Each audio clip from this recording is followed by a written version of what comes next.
സക്കൂബായിയുടെ വളരെ തിരക്കുള്ള ജീവിതമാണ് നമ്മൾ കണ്ടുകൊണ്ടിരിക്കുന്നത്. അപ്പോൾ ജോലി ചെയ്യുന്ന വീട്ടിലെ പണികളൊക്കെ ഒരുവിധം ഒതുക്കി അവർ കുറച്ചൊന്ന് റിലാക്സ് ചെയ്യാനായിട്ടിരിക്കുന്ന ആ ഒരു സന്ദർഭമാണ് നമ്മൾ കാണുന്നത്. സക്കൂബായി सोफे पर बैठती है, घड़ी देखती है, सोफे से फिल्म पत्रिका उठाती है और उसके पन्ने पलटती है. അപ്പോൾ അവർ വന്ന് ജോലിയൊക്കെ ഒരുവിധം ഒതുങ്ങി വന്ന് സോഫയിൽ ഒന്ന് റെസ്റ്റ് ചെയ്യാനായിട്ടിരിക്കുകയാണ്. ഇടയ്ക്ക് ഘടി ദക്തി ഹെ, ക്ലോക്ക് നോക്കുന്നുണ്ട്, സമയം നോക്കുന്നുണ്ട്. പിന്നെ സോഫയിൽ ഉണ്ടായിരുന്ന ഒരു ഫിലിം പത്രിക, ഒരു ഫിലിം മാഗസിനാണ്, അതെടുത്ത് നോക്കുന്നു. और उसके പന്നെ പലട്ടി ഹെ, എന്നിട്ട് അതിൻ്റെ പേജസ്, പന്ന പേജ്, അതിൻ്റെ പേജുകൾ ഇങ്ങനെ മറിക്കുകയാണ്. അപ്പോൾ ഒരു ഫിൽമി മാഗസിൻ അവിടെ ഉണ്ട്, അതിങ്ങനെ മറിക്കുന്നു. എന്നിട്ട് സക്കൂബായി പറയുന്നു, കിത്നി ദേർ ഹോ ഗയി അരേ ശംഭു. ശംഭു ശിവനെ വിളിക്കുകയാണ്. ഹേ ശംഭു, എത്ര സമയം ആയി? മേരെക്കോ ദിലീപ് കുമാർ ബഹുത് അച്ഛാ ലഗ്താ. മേരെക്കോ ദിലീപ് കുമാർ. എന്നിട്ട് അവരുടെ സിനിമാ സങ്കല്പങ്ങൾ, അവരുടെ ആ ഒരു എക്സ്പീരിയൻസ് ഒക്കെയാണ് നമ്മളോട് ഷെയർ ചെയ്യുന്നത്. എനിക്കിഷ്ടം ഹിന്ദി ആക്ടർ ദിലീപ് കുമാറിനെയാണ് അവർക്ക് ഏറ്റവും ഇഷ്ടം എന്ന് പറയുന്നു. वो पहले की फिल्मों में हमारे गांव की घास खाता, अब नहीं खाता. അവർ ആദ്യമുള്ള അദ്ദേഹത്തിൻ്റെ, ദിലീപ് കുമാറിൻ്റെ ആദ്യമുള്ള സിനിമകളിലൊക്കെ അദ്ദേഹം ഗ്രാമീണ ജീവിതമായിരുന്നു. അതായത് ഗാവ് കി ഘാസ് ഖാത്ത എന്ന് പറയുന്നത് അതാണ്. അതായത് ഒരു ഗ്രാമീണനായിട്ട് വേഷമിട്ടു. പക്ഷേ ലേക്കിൻ അബ് നെഹി ഖാത്ത, ഇപ്പം അങ്ങനെയല്ല, കുറച്ചുകൂടി ഫാസ്റ്റ് ലൈഫ് അല്ലെങ്കിൽ പട്ടണത്തിലെ ജീവിതമൊക്കെയാണ് അദ്ദേഹത്തിൻ്റെ ഇപ്പോഴത്തെ സിനിമകളിൽ കാണാൻ പറ്റുന്നത്. അപ്പോൾ അങ്ങനത്തെ ആ ഒരു ഗ്രാമീണനായിട്ടുള്ള ഒരു റോളൊന്നും ഇപ്പോൾ അദ്ദേഹം ചെയ്യുന്നില്ല എന്നാണ്. മേരി മാക്കോ അശോക് കുമാർ ബഹുത് അച്ഛാ ലഗ്താ ഹെ. എൻ്റെ അമ്മയ്ക്ക് ഇഷ്ടമുള്ള നടൻ എന്ന് പറയുന്നത് അശോക് കുമാറാണ്. അപ്പോൾ ഇവരൊക്കെ ഒരു കാലത്ത് ഹിന്ദിയിൽ വളരെ സ്റ്റണ്ണിങ് ആയി നിന്നിട്ടുള്ള ആക്ടേഴ്സാണ് ഇവരെല്ലാം. അശോക് കുമാർ ആയാലും ദിലീപ് കുമാർ ആയാലും ഒക്കെ. और സായിലിക്കോ കാജോൾ, സായിലിക്ക് ഇഷ്ടമുള്ളത് കാജോളിനെയാണ്. അപ്പോൾ ഇഷ്ടമുള്ള നടി സായിലി മകളാണ് സക്കൂബായുടെ. അപ്പോൾ മകൾക്ക് ഇഷ്ടമുള്ളത് കാജോളിനെയാണ്, അമ്മയ്ക്ക് ഇഷ്ടമുള്ളത് അശോക് കുമാറിനെയാണ്. അങ്ങനെ ഓരോരുത്തരെയായിട്ട് പറയാണ് നമ്മുടെ സക്കൂബായ്. അഭി ഉസ്നെ കിസി ഗൺ കെ സാത്ത് ഷാദി കർലി. അപ്പോൾ കാജലിനെ എൻ്റെ മോൾക്ക് വലിയ ഇഷ്ടമാണെന്ന് പറഞ്ഞിട്ട് ഉടനെ പറയുന്നു, ഇപ്പോൾ ഏതോ ഒരു ഗണ്ണിനെയാണ് ഈ കാജൽ വിവാഹം കഴിച്ചിരിക്കുന്നത്. അപ്പോൾ കാജലിൻ്റെ ഹസ്ബൻഡ് എന്ന് പറയുന്നതും ബോളിവുഡിലെ അറിയപ്പെടുന്ന നടനായ അജയ് ദേവ്ഗണാണ്. അപ്പോൾ അജയ് ദേവ്ഗണിനെ കല്യാണം കഴിച്ചതിനെ കുറിച്ചിട്ടാണ്, കാജൽ അജയ് ദേവ്ഗണിനെ കല്യാണം കഴിച്ചതിനെ കുറിച്ചിട്ടാണ് അവിടെ സക്കൂബായി പറയുന്നത്. കാജൽ ഇപ്പോൾ ഏതോ ഒരു ഗണ്ണിനെ കല്യാണം കഴിച്ചിരിക്കുന്നു. അപ്പോൾ അജയ് ദേവ്ഗണിനെ കുറിച്ച് പറയാൻ നമ്മുടെ സക്കൂബായിക്ക് അറിയില്ല, അതുകൊണ്ടാണ് ഏതോ ഒരു ഗണ്ണിനെ കല്യാണം കഴിച്ചിരിക്കുന്നു എന്ന് പറയുന്നത്. അപ്പോൾ സുമൻ ഗോവിന്ദാക്കി പിക്ചർ ബഹുത് ദേഖ്തി ഹെ. അപ്പോൾ സുമൻ എന്ന് പറയുന്നത് ഇവരുടെ ഭാവി ആണ്, അതായത് ബ്രദറിൻ്റെ വൈഫ്. അപ്പോൾ നിതിൻ ഉണ്ടല്ലോ ബ്രദർ, അപ്പോൾ ആ ബ്രദറിൻ്റെ വൈഫാണ് സുമൻ. അപ്പോൾ സുമന് ഇഷ്ടം ഗോവിന്ദയാണ്. ബോളിവുഡിലെ അജയ് ദേവ്ഗണിൻ്റെയൊക്കെ കാലഘട്ടത്തിലെ തന്നെ ഒരു നടനാണ് ഗോവിന്ദ. അപ്പോൾ ഗോവിന്ദയാണ് സുമന് ഇഷ്ടം. സുമൻ മേരി ഭാബി. സുമനെ കുറിച്ച് ഞാൻ നിങ്ങളോടൊന്നും പറഞ്ഞില്ലല്ലോ ഇതുവരെ. മേനെ അഭി ആപ്കോ ബതായ നഹി ഉസ്കെ ബാരെ മേ. ഞാൻ അവളെക്കുറിച്ചൊന്നും നിങ്ങളോട് പറഞ്ഞിട്ടില്ലല്ലോ, എൻ്റെ ഭാബിയായ സുമനെ കുറിച്ച്. ഭാബി എന്ന് പറയുന്നത് ബ്രദറിൻ്റെ വൈഫാണ്, നാത്തൂൻ. ഇനി സുമനെ കുറിച്ച് കുറച്ച് കാര്യങ്ങൾ പറയാണ്. നിതിനെ ഷാദി കർലി ഹെ. അപ്പം നിതിൻ, എൻ്റെ ബ്രദർ നിതിൻ വിവാഹം കഴിച്ചിരിക്കുന്ന പെൺകുട്ടിയാണ് സുമൻ. ബഹുത് അച്ചി ലഡ്കി ഹെ. അവൾ നല്ല പെൺകുട്ടിയാണ്. ഉസ്കെ ചോട്ടെ ചോട്ടെ ഹാത്ത് ഹെ, ചോട്ടെ ചോട്ടെ പേർ ഹെ. കൊച്ചു കുട്ടിയാണെന്നാണ് പറയുന്നത്. കൊച്ചു കൈകളും കൊച്ചു കാലുകളും ഒക്കെ ഉള്ളൊരു പെൺകുട്ടിയാണ്. ഉസ്കാ സബ് കുച്ച് ചോട്ടാ ചോട്ടാ ഹെ. അവളുടെ ഫുൾ എല്ലാം ചെറിയതാണെന്ന്. അപ്പോൾ അതായത് അവൾ വളരെ തീരെ ചെറിയ പെൺകുട്ടിയാണെന്നാണ് പറയുന്നത്. ഉസ്കോ പിക്ചർ കാ ബഹുത് ഷോക്ക് ഹെ. അവൾക്ക് സിനിമ കാണാൻ വളരെ ടേസ്റ്റാണ്. ഷോക്ക് എന്ന് പറയുന്നതാണ്, ഇൻട്രസ്റ്റഡ് ആണ് അവൾ സിനിമകളിൽ. വൈസെ ബഹുത് അച്ചി ഔരത്ത്. വളരെ നല്ലൊരു സ്ത്രീയാണ് സുമൻ. മേ ഈ കോ ബോലി. ഞാൻ എൻ്റെ ആയിയോട്, എൻ്റെ അമ്മയോട് പറയാറുണ്ട്, തൂനെ പിछले जन्म में जरूर कोई पुण्य का काम किया होगा जो तुझे इतनी अच्छी बहू मिली. എൻ്റെ അമ്മയോട് ഞാൻ പറയാറുണ്ട്, കഴിഞ്ഞ ജന്മത്തിൽ അമ്മ എന്തോ നല്ല പുണ്യകർമ്മങ്ങൾ ചെയ്തിട്ടുണ്ട്, അതുകൊണ്ടാണ് സുമനെ പോലെ ഒരു നല്ല മരുമകളെ നിങ്ങൾക്ക് ലഭിച്ചതെന്ന്. ഉസ്കെ ഏക് ലഡ്ക ഹേ അജിത് और एक लड़की है मीना. അപ്പോൾ അവൾക്ക് 2 കുട്ടികളാണുള്ളത്, അജിത്തും മീനയും. അജിത്ത് ഒരു ബോയും ഒരു ഗേളും, മീന. ബഹുത് ഹി സുന്ദർ ഹേ വോ. വളരെ കാണാൻ നല്ല ഭംഗിയുള്ള കുട്ടികളാണ്. സബ് ലോഗ് ബോൾത്തെ ഹെ കി മീന അപ്നി ആത്യ പർ ഗയി ഹേ. എല്ലാവരും പറയാറുണ്ട് മീന ആത്യയെ പോലെയാണ് ഇരിക്കുന്നത്. അപ്പോൾ അവളുടെ ആത്യ എന്ന് പറയുന്നത്, അപ്പച്ചി എന്ന് പറയുന്നത് മേഹു, ഞാനാണ്. ആത്യ എനിക്ക് മേ, അതായത് സുമന്റെ മകളായ മീനയെ കണ്ടിട്ട് എല്ലാവരും പറയാറുണ്ട് സക്കുബായിയെ പോലെയാണ് ആ പെൺകുട്ടി ഇരിക്കുന്നതെന്ന്. സുമനെ മേരി ബഹോത് മദത് കി ഹെ, എൻ്റെ കഷ്ടകാല സമയങ്ങളിലെല്ലാം സുമൻ എന്നെ ഒരുപാട് സഹായിച്ചിട്ടുണ്ട്. യശ്വന്ത് കി ബീമാരി കെ ടൈം മേ തോ വോ മേരെ സാത്ത് ഹി ഹർ ജഗ ഭാഗ്തി. യശ്വന്തിന് സുഖമില്ലാതിരുന്ന സമയത്തൊക്കെ എൻ്റെ കൂടെ എല്ലായിടത്തും വന്നിട്ടുള്ളത് സുമനാണ്. യശ്വന്ത് എന്ന് പറയുന്നത് സക്കുബായുടെ ഭർത്താവാണ്. ഇപ്പോൾ യശ്വന്ത് ഖാക്ക് സുഖമില്ലാതെയായ സമയത്ത് അദ്ദേഹത്തെ ഹോസ്പിറ്റലിൽ കൊണ്ടുപോകാനും ഒക്കെ സക്കുബായുടെ കൂടെ എല്ലായിടവും ഓടി വന്നിട്ടുള്ളത് ഈ പറയുന്ന നാത്തൂൻ സുമനാണ്. डॉक्टर के पास जाना, इस अस्पताल से उस अस्पताल यहाँ से वहाँ, ഇപ്പോൾ ഡോക്ടറെ അടുത്ത് പോകാനായാലും ഈ ആശുപത്രിയിൽ നിന്ന് ആശുപത്രി പോകാനായാലും അങ്ങനെ യഹാസെ വഹാ, ഇവിടുന്ന് അവിടെ പോകാൻ, അങ്ങനെ എല്ലാ കാര്യങ്ങൾക്കും എൻ്റെ കൂടെ വന്നിട്ടുള്ളത് സുമനാണ്. അപ്പോൾ എന്താണ് യശ്വന്ത് ഖാക്കിന് പറ്റിയതെന്നാണ് ഇനിയുള്ള ഭാഗങ്ങളിൽ പറയാൻ പോകുന്നത്. എന്ത് അസുഖമാണ് വന്നത്, എന്താണ് അദ്ദേഹത്തിന് സംഭവിച്ചത്. हुआ ये कि कोई 2.5 साल पहले മേരാ ആത്മി ബാർ ബാർ ബീമാർ പെടുത്താ ഥാ. അപ്പോൾ അതെന്താണ് സംഭവിച്ചതെന്ന് പറയാം. എൻ്റെ ഹസ്ബൻഡ്, അതായത് യശ്വന്ത് ഖാക്ക്, ഒരു 2.5 വർഷങ്ങൾക്കൊക്കെ മുൻപ് ഒരു സമയത്ത് എപ്പോഴും ബീമാർ പെടുത്താ ഥാ, അസുഖം വരുമായിരുന്നു. കഭി പേട്ട് ഖരാബ് ഹോത്തോ 2-3 മഹീനെ, ഒരു പേട്ട് ഖരാബ് ഹോന, വയറുവേദന വരും ചിലപ്പോൾ, അപ്പോൾ ഒരു 2-3 മാസമൊക്കെ അങ്ങ് കിടപ്പിലാകും. കഭി സാസ് കി തക്ലീഫ് ഹോത്തോ 2-3 മഹീനെ, ചിലപ്പോൾ സാസ് കി തക്ലീഫ്, ബ്രീത്തിങ് പ്രോബ്ലം വരും. അങ്ങനെ വരുമ്പോഴും 2-3 മാസമൊക്കെ ഹോസ്പിറ്റലിൽ. രാത് കോ ഠീക് സെ സോ ഭി നഹീ പാതാ ഥാ, രാത്രി ഒന്ന് സ്വസ്ഥമായി ഉറങ്ങാൻ പോലും കഴിയുമായിരുന്നില്ല. ഹമേശ ഹൽക്ക ബുഖാർ രഹതാ ഥാ, എപ്പോൾ നോക്കിയാലും നേർത്ത പനി ഒഴിഞ്ഞൊരു സമയം ഉണ്ടായിരുന്നില്ല. കൊയ് ഡോക്ടർ ഏതവായി ദേത്ത കൊയ് ഡോക്ടർ പോ, അപ്പോൾ പല ആശുപത്രികളിൽ മാറി മാറി കാണിച്ചു. ഒരു ഡോക്ടർ ഒരു മരുന്ന് തരും, അവിടെ നിന്ന് അടുത്തടുത്ത് കൊണ്ടുപോകും, അവിടെ വേറൊരു മരുന്ന് തരും, അങ്ങനെ ഹോസ്പിറ്റലുകൾ മാറി മാറി കാണിച്ചു കൊണ്ടേയിരുന്നു. ഏകദം സൂഖ് കർ കാണ്ട ഹോ ഗയാ ഥാ, ശരിക്കും അദ്ദേഹം ഉണങ്ങി ഒരു കാണ്ട, ഒരു ചെറിയൊരു മുള്ളു പോലെ ആയിപ്പോയി, എന്ന് വെച്ചാൽ തീരെയും മെലിഞ്ഞ് കമ്പ് പോലെ ആയിപ്പോയി അദ്ദേഹം. എന്ന് പറഞ്ഞാൽ അസുഖങ്ങൾ ഇങ്ങനെ മാറി മാറി വന്നുകൊണ്ടേയിരുന്നു. ഈസാ ചലനേക്കോ ഭീ നഹീ സക്താ ഥാ, നടക്കാൻ പോലും കഴിയാത്ത അവസ്ഥ വന്നു. അപ്പോൾ അസുഖങ്ങൾ, പല അസുഖങ്ങൾ ഇങ്ങനെ മാറി മാറി വരിക, പല ആശുപത്രികളിൽ കൊണ്ടുപോവുക. അപ്പോഴെല്ലാം ഈ നാത്തൂൻ സുമനാണ് എൻ്റെ കൂടെ വന്നിട്ടുള്ളത്. കൊയ് കുച്ച് ബോൾത്താ കുച്ച് ഓർ കൊയ് കുച്ച്, അപ്പോൾ പല ആശുപത്രിയിലും ചെല്ലുമ്പോൾ ഒരു ഡോക്ടർ ഒന്ന് പറയും, വേറൊരു ആശുപത്രിയിൽ ചെല്ലുമ്പോൾ വേറൊരു അസുഖം പറയും. അപ്പോൾ കൊയ് സുധാർ നഹി ഹുവ, പലരും പല മരുന്നുകൾ കൊടുത്തു, ലേക്കിൻ കൊയ് സുധാർ നഹി ഹുവ, ഒരു മാറ്റവും ഉണ്ടായില്ല. फिर एक മുനിസിപ്പാലിറ്റി ഡോക്ടർ को दिखाया, പിന്നെ ഒരു മുനിസിപ്പാലിറ്റി ഡോക്ടറെ കാണിച്ചു, അതായത് ഒരു ഗവൺമെൻറ് ഹോസ്പിറ്റലിൽ ഒരു ഡോക്ടറെ കൊണ്ടുവന്ന് കാണിച്ചു. തോ ബോലാ കി ഖൂൻ തപാസ് കരാക്കി ലാओ, അപ്പം അദ്ദേഹം പറഞ്ഞു ഇദ്ദേഹത്തിൻ്റെ ബ്ലഡ് ഒന്ന് ടെസ്റ്റ് ചെയ്ത് കൊണ്ടുവരാൻ. തപാസി കർണ എന്ന് പറഞ്ഞാൽ ടെസ്റ്റ് ചെയ്യുന്നതിനാണ്, ഖൂൻ തപാസി കർണ, ബ്ലഡ് ടെസ്റ്റ് ചെയ്ത് കൊണ്ടുവരാൻ പറഞ്ഞു. फिर ഖൂൻ തപാസി കാ സബ് റിപ്പോർട്ട് ലേക്കർ ഡോക്ടർ കെ പാസ് ഗേ, അങ്ങനെ ഞാൻ ബ്ലഡ് ടെസ്റ്റ് ചെയ്തു, എല്ലാ റിപ്പോർട്ടുമായിട്ട് ഡോക്ടർ എടുത്തു വന്നു. ഡോക്ടർ റിപ്പോർട്ട് ദേക്കർ സോച്ച്താ രഹാ, അങ്ങനെ എൻ്റെ കയ്യിൽ നിന്ന് ഡോക്ടർ ആ റിപ്പോർട്ട് മേടിച്ചിട്ട് കുറച്ച് നേരം ആലോചിച്ചുകൊണ്ടിരുന്നു. ഫിറേക്ക് പർച്ചി ലിഖ് കരുതി, എന്നിട്ടൊരു സ്ലിപ്പ്, ഒരു തുണ്ട് എഴുതി തന്നു. പർച്ചി എന്ന് പറയുന്നതാണ്, ഒരു തുണ്ട് എഴുതി തന്നു. അവർ കഹാ, എന്നിട്ട് പറഞ്ഞു തും ലോഗ് ജെ അസ്പതാൽ ജാओ, അപ്പം നിങ്ങൾ ഇനി ഇവിടെ നിൽക്കണ്ട, ഉടനെ തന്നെ ജെ ഹോസ്പിറ്റലിലേക്ക് പോകൂ എന്ന് എന്നോട് പറഞ്ഞു. മേ ബോലി ക്യോ സാബ്, അതെന്തിനാണ് സാർ എന്ന് ഞാൻ ചോദിച്ചു. वो बोले, അദ്ദേഹം പറഞ്ഞു, तुम्हारे आदमी को जो बीमारी है उसके लिए जे अस्पताल ही जाना होगा, നിങ്ങളുടെ ഹസ്ബൻഡിനുള്ള ആ അസുഖത്തിന് ട്രീറ്റ്മെൻറ്റ് ഇവിടെ ഇല്ല, ജെ ആശുപത്രിയിൽ മാത്രമേ ഉള്ളൂ. മേനെ കഹാ ബീമാരി ക്യാ ഹെ, എന്ത് അസുഖമാണ് എന്ന് ഞാൻ അദ്ദേഹത്തോട് ചോദിച്ചു. തോ ബോലെ ഉധർ ഹി ജാക്കർ പതാ ചലേഗാ, നിങ്ങൾ അവിടെ ചെല്ലൂ, ആശുപത്രിയിൽ നിന്ന് നിങ്ങൾക്കത് മനസ്സിലാകും, നിങ്ങൾ അങ്ങോട്ട് പോകാൻ പറഞ്ഞു. അപ്പോൾ ഇദ്ദേഹത്തിൻ്റെ അസുഖം എന്താണ് എന്നുള്ളതിനെ കുറിച്ച് ഇവർക്ക് വല്ലാത്ത കൺഫ്യൂഷനാണ്, ഇദ്ദേഹം അത് പറയുന്നുമില്ല. അങ്ങനെ അവസാനം മേ ഓർ സുമൻ യശ്വന്ത് കോ ലേഖർ ജെ അസ്പതാൽ പഹുഞ്ചേ, അപ്പം ഞാനും സുമനും കൂടി ഇദ്ദേഹത്തെയും കൊണ്ട് ജെ ആശുപത്രിയിൽ ചെന്നു.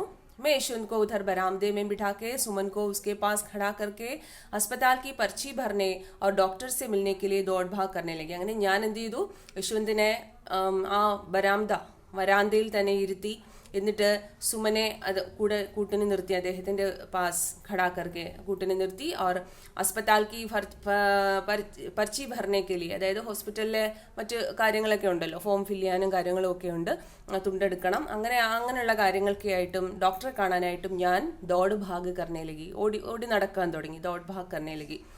സർക്കാരി अस्पताल है, അതൊരു ഗവൺമെന്റ് ആശുപത്രിയാണ്. സർക്കാരി अस्पताल में ना कोई किसी की सुनता है और ना ही कुछ बताता है. സർക്കാർ ആശുപത്രിയുടെ ഒരു പ്രത്യേകത ഇതാണ്, നമ്മളിങ്ങനെ സംസാരിച്ചുകൊണ്ടേയിരിക്കും, പലരോടും പോയി പലതും ചോദിച്ചുകൊണ്ടേയിരിക്കും, പക്ഷെ അതൊന്നും ആരും കേൾക്കുകയില്ല, കേൾക്കുന്നതിനൊട്ട് മറുപടി തരികയില്ല. मैं तो कहती हूँ कि गरीब के बीमार होने से अच्छा है उसका मर जाना. അപ്പോൾ ആശുപത്രിയിലെ ആ ഒരു നെഗ്ലിജൻസ് ശരിക്കും അനുഭവിച്ചതിന്റെ വേദനയിൽ സക്കുബായി പറയാണ്, പാവങ്ങൾ സർക്കാർ ആശുപത്രിയിൽ പോയി കിടക്കുന്നതിനേക്കാളും നല്ലത് അങ്ങ് മരിച്ചു പോകുന്നതാണ് എന്ന് സക്കുബായി വേദനയോടെ പറയുന്നു. അതായത് അവിടെ അവർ പലയിടത്തും ഓടി നടന്നിട്ടും അവർക്ക് വേണ്ട ഹെൽപ്പ് കിട്ടിയില്ല എന്നുള്ളതാണ്. कितनी कितनी महंगी दवाइयाँ, सुइयाँ, डॉक्टर की फीस, तपासी का खर्चा, फिर फल फ्रूट, ताकत की गोली, जूस, रोज रोज आना जाना, बस का किराया, ऊपर से छुट्टी, कहाँ से करेंगे बाबा. അപ്പോൾ ഒരു പാവം സ്ത്രീക്ക് അല്ലെങ്കിൽ ഒരു ഗരീബായ മനുഷ്യർക്ക്, പാവങ്ങളായ മനുഷ്യർക്ക്, സമ്പത്ത് കയ്യിലില്ലാത്ത മനുഷ്യർക്ക് അസുഖം വന്നാലത്തെ അവസ്ഥയെക്കുറിച്ചാണ് പറയുന്നത്. മെഹങ്കി ദവായിയാം, ഇത്രയും വിലപിടിപ്പുള്ള മരുന്നുകൾ, സൂയിയാം, ഇഞ്ചക്ഷൻസ്, ഡോക്ടർ കി ഫീസ്, ഡോക്ടർ കൊടുക്കാനുള്ള ഫീസ്, തപാസി കാ ഖർച്ച, ബ്ലഡ് ടെസ്റ്റ് ചെയ്യുന്നതിനും കാര്യങ്ങൾക്കൊക്കെയുള്ള ആ ഒരു ചിലവ്, ഫൽ ഫ്രൂട്ട്, പിന്നെ രോഗിക്ക് ഫ്രൂട്ട്സ് മേടിച്ചു കൊടുക്കണം, താക്കത്ത് കി ഗോലി, ബോഡി ശരീരം മെച്ചപ്പെടാനുള്ള പ്രോട്ടീൻ ഉള്ള ടാബ്ലറ്റ്സോ അല്ലെങ്കിൽ അങ്ങനെയുള്ള എന്തെങ്കിലുമൊക്കെ കൊടുക്കണം, ജ്യൂസ് കൊടുക്കണം, ജ്യൂസ് വാങ്ങി കൊടുക്കണം, റോസ് റോസ് ആനാ ജാന, ആശുപത്രിയിലുള്ള ഡെയിലി വരവ് പോക്കുകൾ, ബസ് കാ കിരായ, ബസ് കൂലി, ഊപ്പർ സെ ചുട്ടി, ഇതിൻ്റെ ഇടയ്ക്ക് ലീവ് എടുക്കുക, ജോലി സ്ഥലത്ത് നിന്ന് ലീവ് എടുക്കുക, അങ്ങനെ 100 തലവേദനകളാണ്.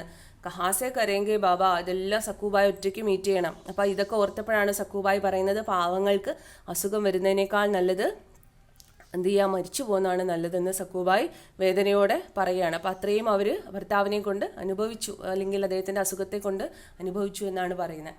हम लोग दिन भर उधर ही बैठे रहे, ഞങ്ങൾ ദിവസം മുഴുവനും അവിടെ തന്നെ ഇരുന്നു. അസ്പതാൽമേ, ആശുപത്രിയിൽ തന്നെ ഭർത്താവിനെയും കൊണ്ട് അവിടെ ഇരിക്കുകയാണ് ആ വരാന്തയിൽ. ഷാം കോ 5 ബജെ ഡോക്ടർ സാഹബായി, അങ്ങനെ ഇരുന്നിരുന്ന അവസാനം 5 മണിക്കാണ് ഡോക്ടർ വന്നത്. 7:30 ബജെ നമ്പർ ലഗ, എന്നിട്ട് ഡോക്ടറെ കാണാനുള്ള അവസരം കിട്ടിയത് ഏതാണ്ട് സന്ധ്യയ്ക്ക് 7:30 കഴിഞ്ഞപ്പോഴാണ്. മേ യശ്വന്ത് കോ ലേക്കർ അന്തർ ഗയി, ഞാൻ യശ്വന്തിനെയും കൂട്ടി ഡോക്ടറെ കാണാൻ അകത്ത് കയറി. തോ ഡോക്ടറിനെ ബോല, അപ്പോൾ എന്നോട് ഡോക്ടർ പറഞ്ഞു, തും ബാഹർ ബൈഠോ, നിങ്ങൾ പുറത്തിരിക്കൂ എന്ന് പറഞ്ഞു. ഫിർ 10-15 മിനിറ്റ് തക് മേരെ ആദ്മി സേ അക്കേലെ മേ ബാത് കി, പിന്നെ ഒരു 10-15 മിനിറ്റോളം ഡോക്ടർ എൻ്റെ ഹസ്ബൻഡിനോട് ഒറ്റയ്ക്ക് സംസാരിച്ചു. ഫിർ വാപ്പസ് മുജ്കോ അന്തർ ബുലായ और बोला, എന്നിട്ട് എന്നെ അകത്തേക്ക് തിരിച്ചു വിളിച്ചു. എന്നിട്ട് എന്നോട് പറഞ്ഞു, തും അപ്ന और अपनी बेटी का खून तपास करा के ले आओ, എന്നോട് പറഞ്ഞു നിങ്ങൾ പോയി നിങ്ങളുടെയും നിങ്ങളുടെ മകളുടെയും കൂടി ബ്ലഡ് ടെസ്റ്റ് ചെയ്ത് വരാനായിട്ട് പറഞ്ഞു. അർജാനേക്കോ പോലെ, എന്നിട്ട് പൊയ്ക്കോളൂ എന്ന് പറഞ്ഞു. അപ്പോൾ ഇതും രണ്ടും ടെസ്റ്റ് ചെയ്ത് ഉടനെ തിരിച്ചു വരാൻ പറഞ്ഞുകൊണ്ട് ഞങ്ങളോട് പൊക്കോളാൻ പറഞ്ഞു. ഫിർ മേ और സുമൻ മേരെ ആദ്മിക്കോ ലേക്കർ ബാഹർ ആകെ, അങ്ങനെ ഞാനും എൻ്റെ നാത്തൂൻ സുമനും കൂടി എൻ്റെ ഹസ്ബൻഡിനെയും കൊണ്ട് പുറത്തേക്ക് ഇറങ്ങി വന്നു. യശ്വന്ത് വഹീം ഫുട്പാത്ത് പർ ബെഡ്കർ ഫൂഡ് കർ റോനെ ലഗ, ഹോസ്പിറ്റലിൽ നിന്ന് പുറത്തിറങ്ങി ഫുട്പാത്തിലെത്തിയപ്പോൾ എൻ്റെ ഭർത്താവ് അവിടെ ഇരുന്ന് ഫുട്പാത്തിലിരുന്ന് തേങ്ങി കരയാൻ തുടങ്ങി. മേ കിത്തനാ പൂച്ചി, ഞാൻ ഒരുപാട് ചോദിച്ചു, എന്തിനാണ് കരയുന്നേ? യശ്വന്ത് കായ്ക്കോ തുറോത്താ ഹേ, എന്തിനാണ് നിങ്ങളിങ്ങനെ കരയുന്നേ? ക്യാ ബോലെ ഡോക്ടർ സാഹബ്, ഡോക്ടർ എന്താ പറഞ്ഞേ എന്ന് ഞാൻ ചോദിച്ചു. പർ വോ കുച്ച് നഹീം ബോല, പക്ഷേ അദ്ദേഹം ഒന്നും പറഞ്ഞില്ല. ബസ് റോയേ ജാ രഹാ താ, ഇങ്ങനെ കരഞ്ഞുകൊണ്ടേ ഇരിക്കുകയായിരുന്നു. തോടി ദേർ മേം വോ ധീരെ സെ ഖടാ ഹുവാ, കുറച്ച് കഴിഞ്ഞ് അദ്ദേഹം പതുക്കെ എഴുന്നേറ്റു. और बोला, എന്നിട്ട് പറഞ്ഞു, കൽ സുബഹ സബ്സെ പെഹലെ തും അപ്നാ और സായിലി കാ ഖൂൻ തപാസ് കരാ കെ തബ് ഇധർ ആനാ, നീ രാവിലെ തന്നെ നാളെ പോയി നിൻ്റെയും നമ്മുടെ മോളുടെ സായിലിയുടെയും ബ്ലഡ് ടെസ്റ്റ് ചെയ്ത് ഹോസ്പിറ്റലിൽ നാളെ തന്നെ എത്തണം എന്ന് എന്നോട് പറഞ്ഞു. ഘർ പഹുഞ്ച് കർ ഭീ സായിലി കോ ബാർ ബാർ പ്യാർ കർക്കെ റോത്താ രഹ, വീട്ടിൽ വന്നിട്ടും യശ്വന്ത് ഖാക്ക് കരച്ചിൽ നിർത്തുന്നേയില്ല. സായിലിയെ കൊഞ്ചിച്ചുകൊണ്ട് അവളെ വിളിച്ചിരുത്തി പിന്നെയും കരയാണ്. सुबह उठकर मैं अपनी और साइली की खून तपासी की रिपोर्ट लेकर डॉक्टर के पास पहुंची. ഇപ്പോൾ ഡോക്ടർ പറഞ്ഞ പോലെ ഞാൻ രാവിലെ തന്നെ എഴുന്നേറ്റ് പോയി ലാബിൽ പോയി എൻ്റെയും മോളുടെയും ബ്ലഡ് ടെസ്റ്റ് ചെയ്തു, ഡോക്ടറെ കാണിച്ചു. ഡോക്ടർ കാഗസ് ദേക്കർ പോലെ, അപ്പോൾ ഞാൻ കൊടുത്ത ആ ഒരു ബ്ലഡ് ടെസ്റ്റിൻ്റെ റിപ്പോർട്ട് നോക്കിയിട്ട് ഡോക്ടർ പറഞ്ഞു, ഗുഡ്, വെരി ഗുഡ്, തും ദോനോ ബച്ച് ഗേ, വെരി ഗുഡ്, നിങ്ങൾ രണ്ടും രക്ഷപ്പെട്ടു, നിങ്ങൾക്ക് ആ അസുഖം ബാധിച്ചിട്ടില്ല എന്ന് പറഞ്ഞു. സായിലി ഏകദം സെ ബോലി, അപ്പോൾ സായിലി കുറച്ച് പഠിപ്പൊക്കെയുള്ള പെൺകുട്ടിയാണ്. അവൾക്ക് ഏകദേശം കാര്യം അതിനകം മനസ്സിലായി കഴിഞ്ഞിരുന്നു. അപ്പോൾ ഒരാൾക്ക് അസുഖം വന്നു കഴിഞ്ഞാൽ വൈഫിൻ്റെയും മകളുടെയൊക്കെ ബ്ലഡ് ടെസ്റ്റ് നോക്കിയിട്ട് അദ്ദേഹം ഓക്കെയാണ്, നിങ്ങൾ രക്ഷപ്പെട്ടു എന്നൊക്കെ പറയണമെങ്കിൽ അത് എയ്ഡ്സ് ആണ് എന്ന് മനസ്സിലാക്കാനുള്ള ബുദ്ധിയൊക്കെ സായിലിക്കുണ്ട്. അവൾ കുറച്ച് പഠിച്ച പെൺകുട്ടിയാണ്. അപ്പോൾ ഉടനെ സായിലി ഡോക്ടറോട് ചോദിച്ചു, ഡോക്ടർ സാഹബ് ബാബാക്കോ ക്യാ എയ്ഡ്സ് ഹുവാ ഹേ, എൻ്റെ അച്ഛന് എയ്ഡ്സ് ആണോ എന്ന് ചോദിച്ചു. ഡോക്ടർ പോല ഹാ തുമാരേ ബാബാക്കോ എയ്ഡ്സ് ഹുവാ ഹേ, അതേ നിങ്ങളുടെ അച്ഛന് എയ്ഡ്സ് ആണ്. അഭി തും ദോണോക്കോ ബഹുത് ധ്യാൻ രഖ്നാ പടേഗ. അപ്പോൾ ഇനിയുള്ള നിങ്ങൾ ഇതുവരെ ഭാര്യയും കുട്ടിയും എയ്ഡ്സ് അഫക്റ്റഡ് അല്ല, പക്ഷേ ഇനി നിങ്ങൾ ശ്രദ്ധിക്കണം. ഓ ജ്യാദാ സെ ജ്യാദാ 6 മഹീനെ ഓർ ജിന്ദാ രഹേഗ. യശ്വന്ത് ഇനി ഒരു കൂടിപ്പോയാൽ 6 മാസം, അതിനപ്പുറം ജീവിക്കില്ല എന്ന് പറഞ്ഞു. ഫിർ മേരെ കോ ബോല, എന്നിട്ട് എന്നോട് പറഞ്ഞു, അബ് അപ്നെ ആദ്മി കെ സാത്ത് സോനെ കാ നഹീം. അപ്പോൾ എയ്ഡ്സ് ഇൻ്റർകോഴ്സ് വഴി പകരാം എന്നുള്ളത് കൊണ്ട് എന്നോട് പറഞ്ഞു, ഇനി നിങ്ങൾ ഭർത്താവുമായിട്ട് സെക്ഷൽ റിലേഷൻ പാടില്ല എന്നോട് പറഞ്ഞു. एक 2 महीने के बाद उसको हम इधर ही भर्ती करेगा. അഭി अस्पताल में जगह नहीं है. ഇപ്പോൾ ഹോസ്പിറ്റലിൽ അദ്ദേഹത്തെ അഡ്മിറ്റ് ചെയ്യാനുള്ള സ്ഥലമൊന്നുമില്ല.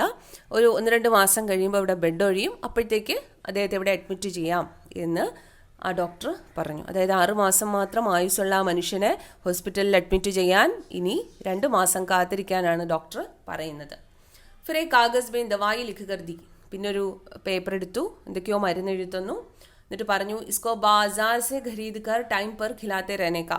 ഇത് നിങ്ങൾ ബാസാറിൽ നിന്ന് മാർക്കറ്റിൽ നിന്ന് മേടിച്ച് അല്ലെങ്കിൽ സ്റ്റോറിൽ നിന്ന് മേടിച്ച് സമയത്ത് കൊടുക്കണം എന്ന് പറഞ്ഞു. ഹം ദോനോ റോത്തെ പീട്ടെ ഘർ പഹുഞ്ചേ. ഞാനും മോളും കരഞ്ഞു വിളിച്ച് സങ്കടപ്പെട്ട് വീട്ടിൽ വന്നു. അപ്പോൾ യശ്വന്ത് അപ്ന സാമാൻ ബന്ദ് കർ തയ്യാർ ബൈഠാ ഥാ. അപ്പോൾ കാണുന്നത് യശ്വന്ത് തൻ്റെ സാധനങ്ങളെല്ലാം വാരിക്കെട്ടി എവിടെയോ പോകാൻ തയ്യാറായി ഇരിക്കുന്നതാണ് കാണുന്നത്. ഫിർ മേരിക്കോ ദേക്കർ എക്ദം ബോല. എന്നിട്ട് എന്നെ നോക്കിക്കൊണ്ട് പറഞ്ഞു, ഏ സക്കു ക്യാ ബോല ഡോക്ടർ, തു ബതാ മേരിക്കോ ക്യാ ബോല. അപ്പോൾ യശ്വന്തിന് ഈ അസുഖത്തെക്കുറിച്ചും അല്ലെങ്കിലും എനിക്ക് വന്നാൽ അതെൻ്റെ ഭാര്യയ്ക്കും കുട്ടിക്കൊക്കെ വരാൻ സാധ്യതയുണ്ടെന്നതിനെക്കുറിച്ചൊക്കെ ഇപ്പോൾ നല്ല ബോധമുണ്ട്, ഡോക്ടർ പറഞ്ഞു കൊടുത്തിട്ടുണ്ടാവണം. അപ്പോൾ അതുകൊണ്ടാണ് അദ്ദേഹം ഭാര്യയോട് ചോദിക്കുന്നത്, ഡോക്ടർ എന്തു പറഞ്ഞു, നിനക്ക് അസുഖമൊന്നും ഇല്ലല്ലോ, ക്യാ ബോല, മോൾക്കും അസുഖമൊന്നും വന്നിട്ടില്ലല്ലോ എന്നുള്ളത് ചോദിച്ചു. മേ ബോലി ഹം ദോനോക്കോ വോ ബീമാരി നഹീ ഹൈ, എനിക്ക് മോൾക്കും അസുഖം ഇല്ല. തോ ഏകദം ഖുഷ് ഹോക്കർ ബോല. അപ്പോൾ യശ്വന്ത് പെട്ടെന്ന് ഹാപ്പിയായി. എന്നിട്ട് പറഞ്ഞു, ഹേ ഭഗവാൻ, ഹേ ദേവാ, മാ അംബേ, മാ ഭവാനി, സകല ദൈവങ്ങളെയും വിളിക്കുകയാണ് യശ്വന്ത്. തേരാ ലാഖ് ലാഖ് ശുക്രേ, നിങ്ങൾക്ക് ഒരുപാട് നന്ദി എന്ന് ദൈവങ്ങളോട് പറയാണ്. ഹേ ജഗദംബേ, തേരാ ലാഖ് ലാഖ് ധന്യവാദ്, എല്ലാ ദൈവങ്ങളെയും വിളിച്ച് 100 നന്ദി പറയുന്നു.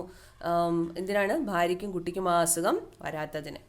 ഫിർ മേനെ പൂച്ച, ഞാൻ ചോദിച്ചു, തു ഏ സാമാൻ ബാന്ദ് കർ ക്യോം ബേട്ടാ ഹേ, നിങ്ങൾ ഈ സാധനങ്ങളൊക്കെ വാരിക്കെട്ടി ഇരിക്കുന്നത് എന്തിനാണെന്ന് ഞാൻ ചോദിച്ചു. തോ ബോല ബസ് അബ് മേ യഹാ നഹി രഹൂംഗ, ഇനി ഞാനിവിടെ നിൽക്കില്ല. അപ്നെ ഗാവ് ജാവുംഗ, ഞാനിനി ഇവിടെ നിൽക്കുന്നില്ല, ഞാൻ നേരെ എൻ്റെ ഗ്രാമത്തിലേക്ക് പോവാണ്. അപ്നെ ഭായിക്ക് പാസ്, അവിടെയുള്ള എൻ്റെ ബ്രദറിൻ്റെ അടുത്തേക്ക് ഞാൻ പോവാണ്. മേനെ ബഹുത് സംജായ, ഞാൻ അദ്ദേഹത്തെ ഒരുപാട് കൺവിൻസ് ചെയ്യാൻ നോക്കി. വോ ഡോക്ടർ സാഹബ് നെ ജോ ദവാ ബതായി ഥി വോ മേ ലേ ആയി. ഡോക്ടർ പറഞ്ഞ ടാബ്ലറ്റ്സ് ഒക്കെ ഞാൻ മേടിച്ച് വന്നിട്ടുണ്ട്, നിങ്ങൾ ഗ്രാമത്തിലേക്ക് പോകണ്ട, ഇതൊക്കെ കഴിച്ചിവിടെ ഇരിക്ക്, ഞാനതൊക്കെ കൊണ്ടുവന്നിട്ടുണ്ട് എന്ന് പറഞ്ഞു. തോ ബോല 2-4 മഹീനെ ഓർ ജ്യാദ ജീവുക ഹിന. ഈ ടാബ്ലറ്റ്സ് ഒക്കെ കഴിച്ചാൽ ഞാൻ ചിലപ്പോൾ 2-4 മാസം കൂടി അധികം ജീവിക്കുമായിരിക്കും, അതിനല്ലേ ഈ ടാബ്ലറ്റ് ഡോക്ടർ തന്നേക്കുന്നേ. മേ ഇധർ ബംബൈ മേ നെഹി മറന്നാ ചാത്ത, അത് കഴിഞ്ഞ് ഞാൻ മരിച്ചു പോകുന്ന ഡോക്ടർ തന്നെ പറഞ്ഞിട്ടുണ്ടല്ലോ. അപ്പോൾ ഇദ്ദേഹം ഈ ഭാണ്ഡമൊക്കെ കെട്ടിയിരിക്കുന്നത് ഗ്രാമത്തിൽ പോയി സ്വസ്ഥമായി മരിക്കാൻ വേണ്ടിയിട്ടാണ്. എന്തായാലും മരിച്ചു പോകുന്ന ഉറപ്പാണ്, അപ്പോൾ എനിക്ക് എൻ്റെ ഗ്രാമത്തിൽ പോയി എനിക്ക് സ്വസ്ഥമായി മരിക്കണം എന്ന് പറഞ്ഞിട്ട് ഗ്രാമത്തിൽ പോകാനാണ്. ബോംബെയിൽ ഈ ഒരു ബിസി ലൈഫിൽ അല്ലെങ്കിൽ അദ്ദേഹത്തിന് വലിയ ഇഷ്ടമില്ലാത്ത സ്ഥലത്ത് മരണം ഉണ്ടാകുന്ന അദ്ദേഹത്തിന് താല്പര്യമില്ല. അതുകൊണ്ട് ബംബൈ മേ നെഹി മറന്നാ ചാത്ത, ബോംബെയിൽ ആയിരിക്കവേ മരിക്കാൻ എനിക്ക് താല്പര്യമില്ല. ഗാവ് ജായക ഉദർ ഹി രഹേഗ, ഞാൻ ഗ്രാമത്തിൽ പോവും, അവിടെ തന്നെ ഇനിയുള്ള കാലം താമസിക്കും. മേ ബോലി ഇധർ അസ്പതാൽ മേ ഭർത്തി കരാക്കെ തേരി ദവാ ദാരു കരേഗി. ഇവിടെ ഹോസ്പിറ്റലിൽ നിങ്ങളെ ഉടനെ അഡ്മിറ്റ് ചെയ്യാൻ പറ്റുമല്ലോ, അവിടെ നിങ്ങളുടെ ട്രീറ്റ്മെൻറ്റ് എടുക്കാം, നിങ്ങൾ ഗ്രാമത്തിലേക്ക് പോകരുത് എന്ന് ഞാൻ ആവുന്നതും പറഞ്ഞു. ഇസ്പർ ബോല, അപ്പോൾ പറഞ്ഞു, ഇസേ ക്യാ ഫർക്ക് പടേഗ, ആശുപത്രി പോയിട്ട് എന്ത് മാറ്റം ഉണ്ടാകാനാണ്.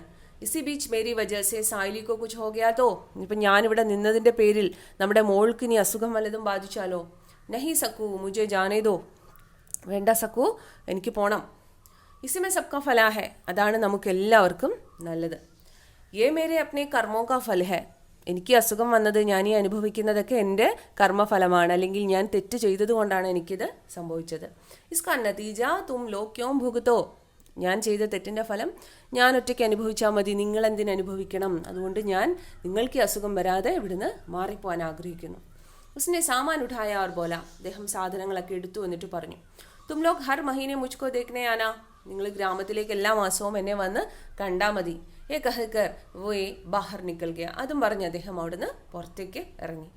സാഹലി ദോഡ്കർ ഉസേ പകഡ്കർ റോനെ ലഗി, സാഹലി ഓടിപ്പോയി അവളുടെ അച്ഛനെ കെട്ടിപ്പിടിച്ച് കരയാൻ തുടങ്ങി. തോ ഉസേ പ്യാർ സെ സമझാതെ ഹുയേ ബോല, അപ്പോൾ അവളെ സ്നേഹത്തോടെ ആശ്വസിപ്പിച്ചുകൊണ്ട് യശ്വന്ത് പറഞ്ഞു, അരേ ബേട്ടാ തൂ റോയേഗി തോ തെരി ആയിക്കാ ക്യാ ഹോഗാ, മോളെ നീ ഇങ്ങനെ കരഞ്ഞാൽ നിന്റെ അമ്മ എന്തുമാത്രം സങ്കടപ്പെടും. തു തോ മേരി പഠി ലിഖി സമജ്ദാർ ബേട്ടി ഹേ, നീ നല്ല മിടുക്കിയായ വിദ്യാഭ്യാസമൊക്കെ ഉള്ള മിടുക്കിയായ മോളല്ലേ. മേ വഹാം അച്ഛേ സെ രഹുങ്ക, നീ കാര്യങ്ങൾ മനസ്സിലാക്ക്, നിന്റെ അമ്മയെ നീയല്ലേ ആശ്വസിപ്പിക്കേണ്ടത്. ഞാൻ അവിടെ അച്ഛേ സെ രഹുങ്ക, സമാധാനമായിട്ട് ഞാൻ അവിടെ ജീവിച്ചോളാം. ഖേത്തോങ്കി ഖുലി ഹവാ ലഗേഗി, അവിടെ പോയാൽ എനിക്ക് അവിടുത്തെ ഗ്രാമത്തിൻ്റെ ആ ഒരു വിശുദ്ധിയിൽ എനിക്ക് മരിക്കാം, അല്ലെങ്കിൽ ആ സ്വസ്ഥമായ കാറ്റ്, ആ വയലുകളിലെയും അല്ലെങ്കിൽ ആ പാടത്തെയും ഒക്കെ കാറ്റ് ശ്വസിച്ച് നല്ല ഓക്സിജനൊക്കെ കിട്ടി സമാധാനമായിട്ട് ഇനിയുള്ള കാലം എനിക്ക് സ്വസ്ഥമായി ജീവിക്കാം. ഹോ സക്താ ഹേ ഉസേ കുച്ച് ഫായദ ഹോ, ആ ഒരു ഫ്രഷ് എയർ ശ്വസിക്കുമ്പോൾ തന്നെ ചിലപ്പോൾ എനിക്ക് എന്തെങ്കിലും മാറ്റമുണ്ടായാലോ. ഫായദ എന്ന് പറഞ്ഞാൽ എന്തെങ്കിലും പ്രയോജനം ഉണ്ടായാലോ. അപ്നി ആയി കാ ഓർ അപ്നാ ഖ്യാൽ രഖ്ന, നീ നിന്നെയും നോക്കുക നിന്റെ അമ്മയും നോക്കുക, നിങ്ങൾ രണ്ടുപേരും ഹാപ്പി ആയിരിക്കുക. മേ സമജ്താ ഥാ കി മേ ബഹുത് അച്ഛ ആദ്മി ഹൂം, ഞാൻ വിചാരിച്ചിരുന്നത് ഞാൻ വളരെ നല്ലൊരു മനുഷ്യനാണെന്നാണ്. ഷരാബ് നഹീം പീത്ത, ഞാൻ കള്ളു കുടിക്കാറില്ലല്ലോ. ജുവാ നഹീം ഖേൽത്ത, ചൂത് കളിക്കാറില്ല അല്ലെങ്കിൽ ചീട്ട് കളിക്കാറില്ല. ബസ് ഏക് ഹി ഫൂൽ കി ഉസ്നെ ലൈൻ മേ ലഗാ ദിയ, ഞാൻ ആകെ ജീവിതത്തിൽ ഒറ്റ തെറ്റേ ചെയ്തിട്ടുള്ളൂ, ആ തെറ്റുകൊണ്ടാണ് എൻ്റെ ജീവിതം തന്നെ നശിച്ചു പോയത്. അപ്പോൾ ഏതോ ഒരു സ്ത്രീയുമായി അദ്ദേഹത്തിന് ഫിസിക്കൽ റിലേഷൻ ഉണ്ടായതിൽ നിന്നാകണം എയ്ഡ്സ് വന്നത്. അപ്പോൾ അതിനെക്കുറിച്ചായിരിക്കാം അദ്ദേഹം ഇവിടെ മെൻഷൻ ചെയ്യുന്നത്. അതായത് കള്ളുകുടിയോ അല്ലെങ്കിൽ മറ്റേതെങ്കിലും ചീട്ടുകളിയോ പോലുള്ള ഒരു ദുശീലങ്ങളും എനിക്കില്ല. ഒരിക്കൽ മാത്രം ഞാൻ ഇങ്ങനെ ഒരു തെറ്റ് ചെയ്തു പോയിട്ടുണ്ട്, അതിൽ നിന്നാവണം എനിക്ക് അസുഖം വന്നത്. ഞാൻ വളരെ നല്ല ആണ് എന്നായിരുന്നു എൻ്റെ വിശ്വാസം. അതൊക്കെ ഇതോടുകൂടി തീർന്നു പോയി എന്ന് പറഞ്ഞ് അദ്ദേഹം ചെയ്തു പോയ തെറ്റോർത്ത് ഖേദിക്കുകയാണ്. അപ്പോൾ മകളെയും അതുപോലെ വൈഫിനെയും ഇനിയുള്ള കാലം നിങ്ങൾ സ്വസ്ഥമായി ജീവിക്കൂ എന്ന് പറഞ്ഞ് അദ്ദേഹം തൻ്റെ ഗ്രാമത്തിലേക്ക് പോവാനൊരുങ്ങുകയാണ്. അപ്പോൾ എന്താണ് അദ്ദേഹത്തിന് സംഭവിച്ചത്? അങ്ങനെ അസുഖം വന്ന് ആണ് തൻ്റെ ഭർത്താവിൻ്റെ ആ ഒരു അന്ത്യകാലം, അപ്പം സുമനിലൂടെ തുടങ്ങിയാണ് ഭർത്താവിലേക്ക് അല്ലെങ്കിൽ അദ്ദേഹത്തിൻ്റെ ആ ഒരു ജീവിതത്തിൻ്റെ അവസാന കാലത്തിലേക്ക് അദ്ദേഹം നമ്മളെ കൊണ്ടുപോകുന്നത്, സക്കുബായി നമ്മളെ കൂട്ടിക്കൊണ്ട് പോകുന്നത്. അപ്പോൾ യശ്വന്ത് ഖാക്കിന് പിന്നീട് എന്ത് സംഭവിച്ചു എന്നൊക്കെയുള്ള കാര്യങ്ങൾ അടുത്ത ക്ലാസ്സിൽ പറയാം. ഓക്കെ.